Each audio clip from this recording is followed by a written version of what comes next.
حسبنا الله ونعم الوكيل نعم المولى ونعم النصير. أعوذ بالله السميع العليم من الشيطان اللعين الرجيم. بسم الله الرحمن الرحيم. الحمد لله رب العالمين والصلاة والسلام على رسوله الكريم وآله الطيبين الطاهرين المعصومين المظلومين الذين أذهب الله عنهم الرجس وطهرهم تطهيرا.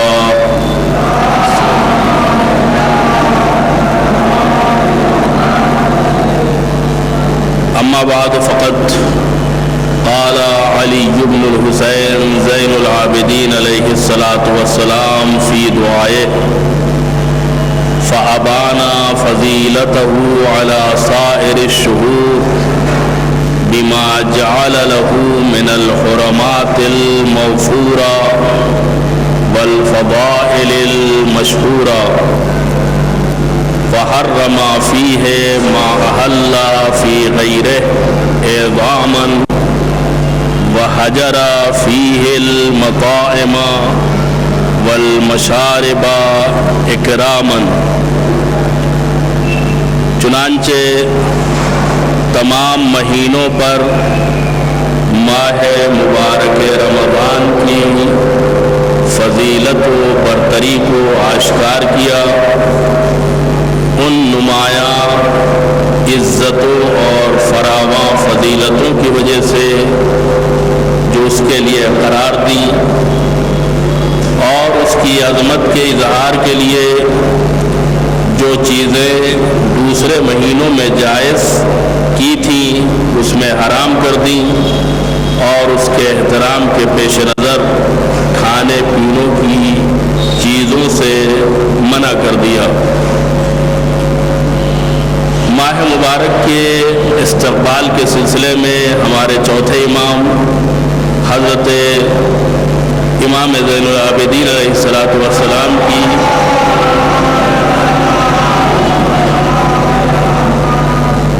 یہ دعا ہے جو آپ نے خدا کی بارگاہ میں مناجات کی ہے، دعا کی ہے.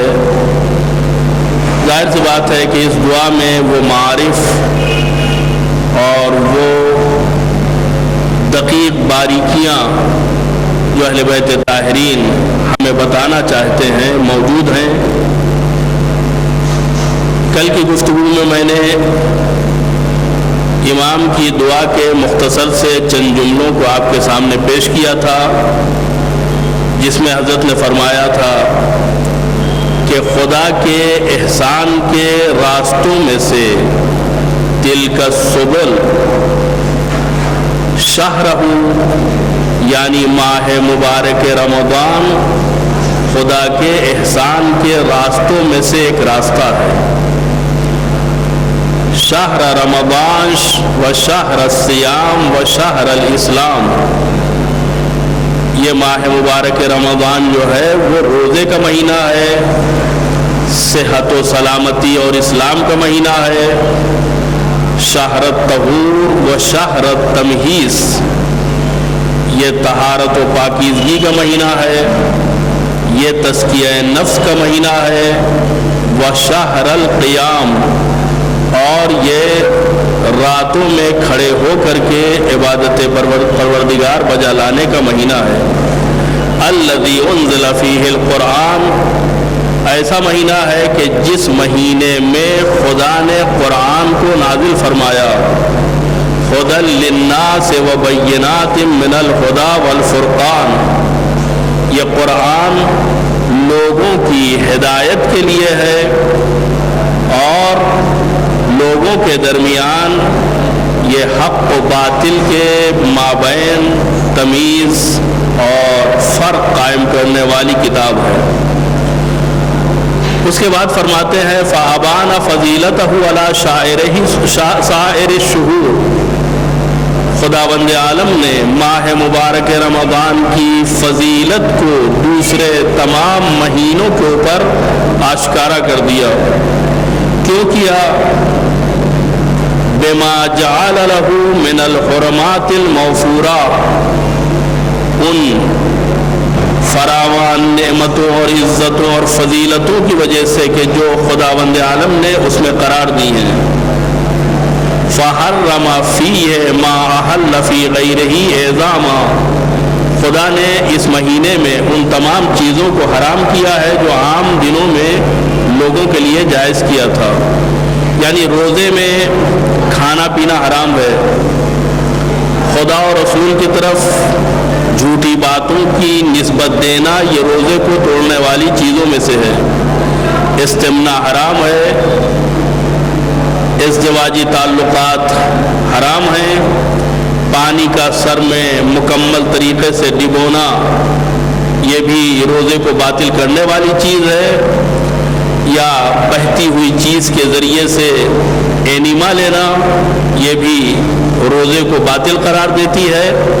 خداوند عالم نے اس مہینے میں خاص احکام نازل کیے ہیں، وہ خاص احکام اسی اعتبار سے ہم آپ کے سامنے پیش کر رہے ہیں کہ خدا نے اس مہینے کے اکرام اور احترام میں وہ چیزیں حرام کی ہیں جو عام مہینوں میں جائز ہیں۔ وجہ کیا ہے؟ وجہ یہ ہے کہ خدا چاہتا ہے کہ انسان میں امساک پیدا ہو، خدا یہ چاہتا ہے کہ لوگوں میں رکاوٹ پیدا ہو۔ کیا مطلب؟ یعنی وہ گناہوں سے دور رہیں، اپنے آپ کو معصیت اور نافرمانی پروردگار سے دور رکھیں، اور اس دوری کو اس اعتبار سے بنائے رکھا کہ اگر جائز چیزوں سے رکا جائے گا تو کل ناجائز چیز سے رکنے میں انسان کو آسانی فراہم ہوگی۔ اس کے بعد جو جملہ ہے وَجَعَلَ لَهُ وَقْتًا بَيِّنًا لَا يُجِيزُ أَجَلَّ وَعَجْزَ أَن يُقَدَّمَ قَبْلَهُ وَلَا يَقْبَلَ أَن يُؤَخِّرَ عَنْهُ، اور اس کے لیے ایک واضح زمانہ معین کیا۔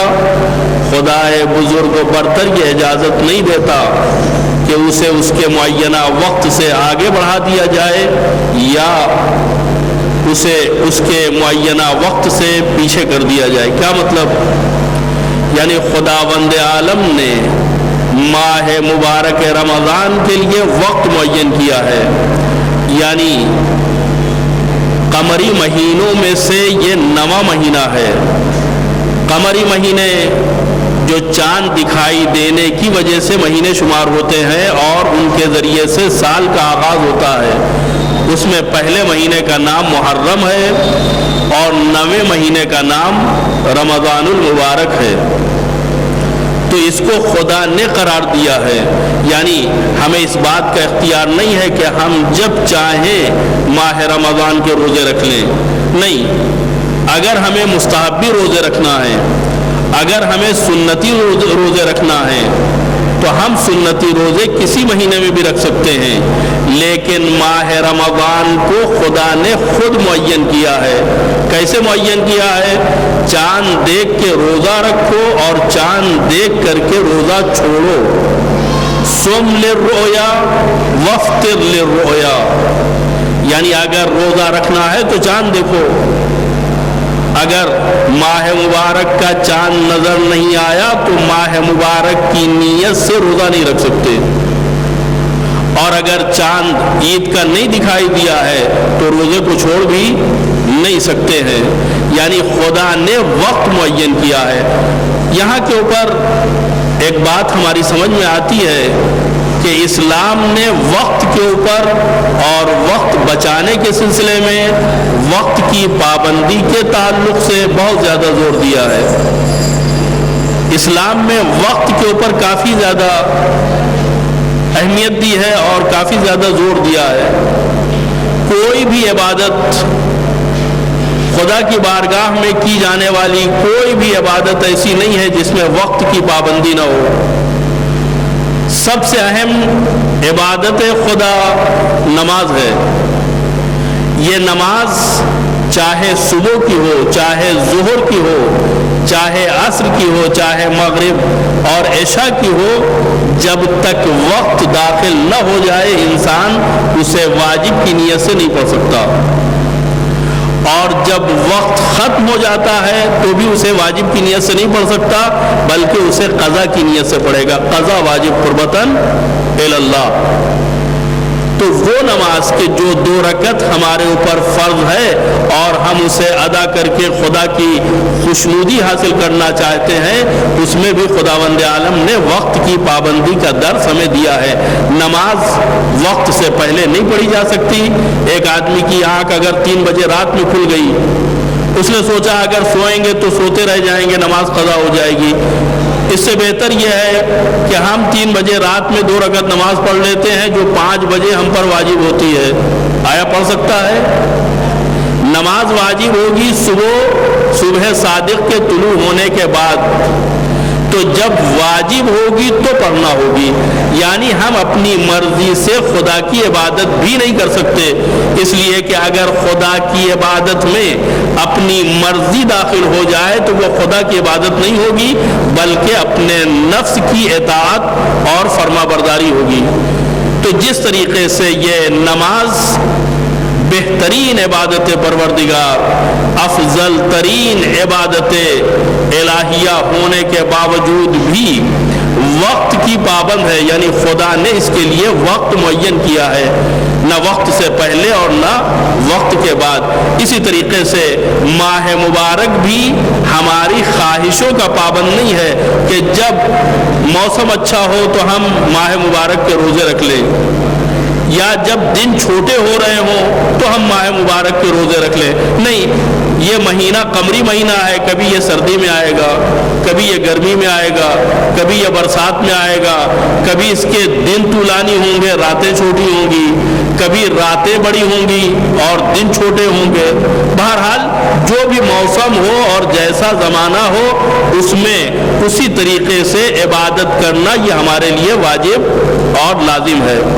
اور صرف یہی نہیں کہ ماہ مبارک کو خدا نے معین کیا ہے اور ماہ شعبان کے بعد آتا ہے اور ماہ شوال سے پہلے آتا ہے، نہیں، صبح صادق سے لے کر کے غروب آفتاب تک ہمیں چند باتوں سے رکنا ہے جس کا نام ہے روزہ۔ اگر ہم نے اس کی وقت کی پابندی نہیں کی تو ممکن ہے ہم روزہ توڑ بیٹھیں، اور اگر روزہ توڑ دیا تو صرف قضا واجب نہیں ہے بلکہ قضا کے ساتھ ساتھ کفارہ بھی واجب ہے۔ کیا مطلب؟ آپ دیکھیں مثلا صبح صادق کے طلوع ہونے سے روزہ شروع ہوتا ہے اور غروب آفتاب کے اوپر روزہ ختم ہوتا ہے۔ اگر غروب آفتاب سے 1 لمحہ پہلے ہم نے کوئی چیز کھا لی جان بوجھ کر کے، ابھی غروب آفتاب نہیں ہوا، جان بوجھ کے کھا لیا تو ہم نے روزہ توڑ دیا، یعنی کہ روزہ اب روزہ نہیں رہا۔ نتیجہ کیا ہوگا کہ دن بھر کی ساری محنت ہماری ضائع ہو گئی۔ ایسا نہیں ہے کہ ہم نے 8 گھنٹے روزہ رکھا تھا، وہ 8 گھنٹے شمار ہوں گے اور بقیہ کو ہم بعد میں پورا کر لیں گے، ایسا نہیں ہے۔ نہیں، یہ روزہ ایک عمل ہے، صبح صادق سے لے کر کے غروب آفتاب تک۔ اگر صحیح ہو گیا تو پورا قبول ہے اور اگر غلط ہو گیا تو پورا رد ہے۔ اس میں کوئی پارٹیشن نہیں ہوتا، اس میں جز بندی نہیں ہوتی، اس میں حصہ قائم نہیں ہوتا۔ اگر قبول ہو گیا تو پورا اور اگر رد ہو گیا تو پورا۔ اسی طریقے سے سحری کھا رہے تھے اور طولانی سحری کھا رہے تھے، سحری کھاتے کھاتے معلوم ہوا کہ اذان کا وقت ہو گیا، یعنی سحر کا وقت تمام ہو گیا۔ روزہ رکھنے والے کی ذمہ داری یہ ہے کہ منہ میں لیے ہوئے چبائے ہوئے لقمے کو اپنے دہن سے باہر کر دے، منہ سے باہر کر دے۔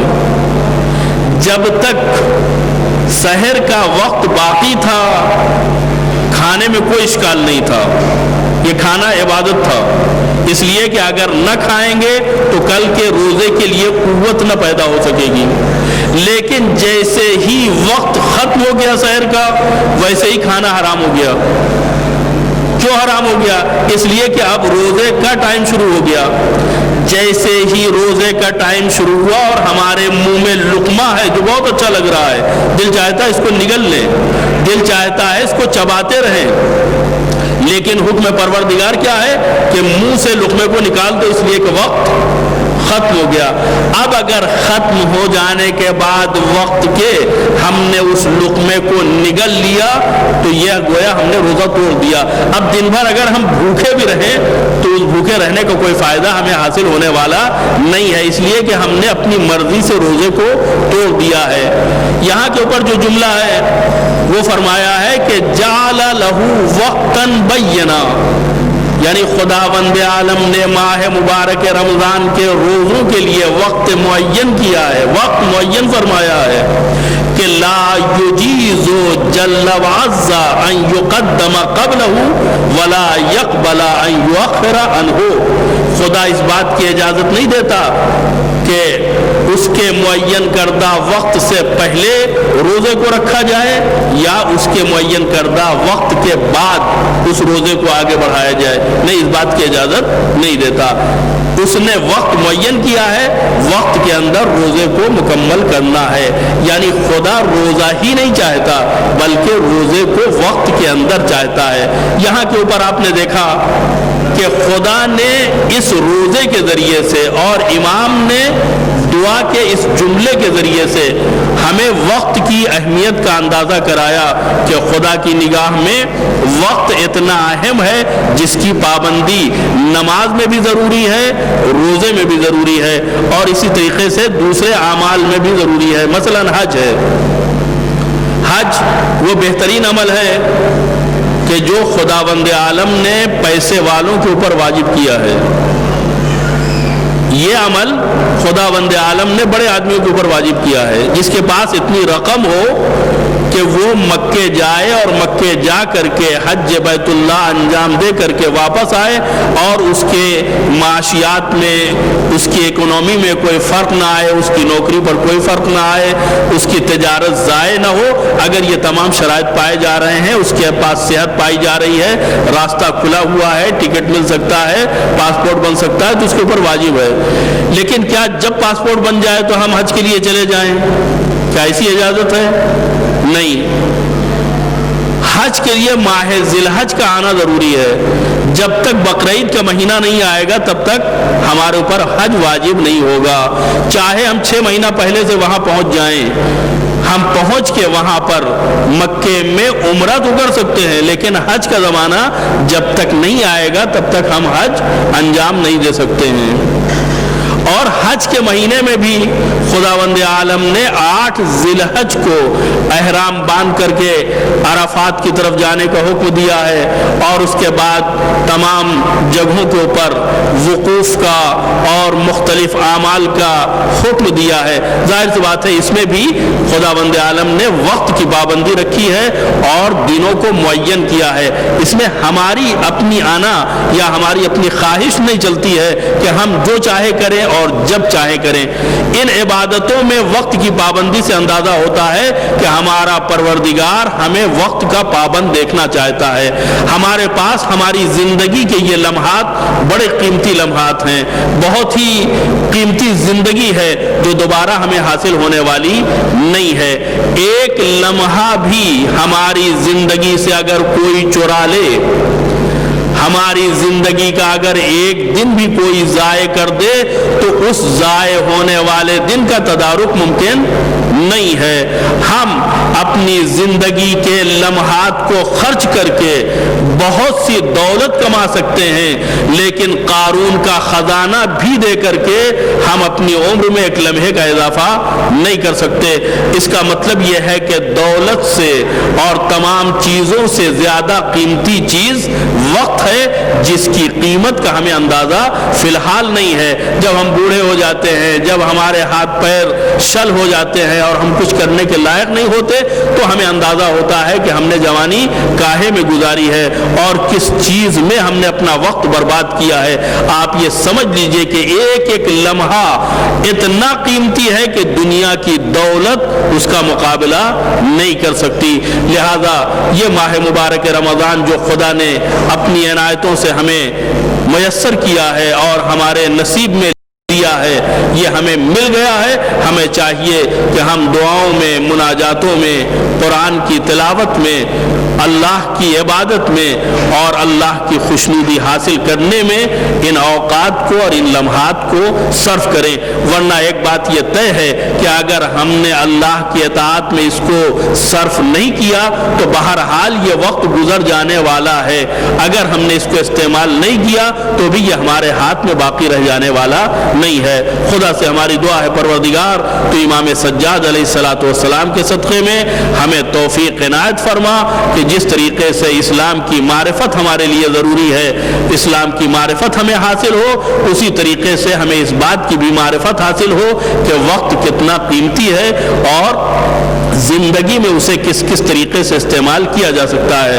پروردگارا وقت افطار ہے اور تو نے وعدہ کیا ہے کہ روزہ دار مسلمانوں کی دعاؤں کو افطار کے وقت میں تو رد نہیں کرے گا. پروردگار ہماری دعا یہ ہے کہ ہمارا سب سے بڑا مسئلہ امام زمانہ کی غیبت ہے، امام زمانہ کا ہماری نگاہوں سے غائب ہونا ہے. پروردگارا امام زمانہ کے ظہور میں تعجیل فرما، ہم لوگوں کو ان کے آوان و انصار میں شمار ہونے کی توفیق کرامت فرما. ہمارے والدین کے اور جملہ اعزاء اور مومنین و مومنات کے کبیرہ اور صغیرہ گناہوں کو معاف فرما دے. ہمارے ان حقیر روزوں کو اپنی مرحمت سے قبول فرما، ہماری عبادتوں کو اپنی بارگاہ میں مقبول فرما. پروردگارا ہمیں اس بات کی توفیق عنایت فرما کہ جب ہم اس دنیا سے اٹھیں تو تیری رضا اور تیرے ولی برحق کی خوشنودی ہمارے شامل حال رہے. ان اللہ و ملائکتہ یصلون علی النبی یا ایھا الذین آمنوا صلوا علیہ وسلموا تسلیما.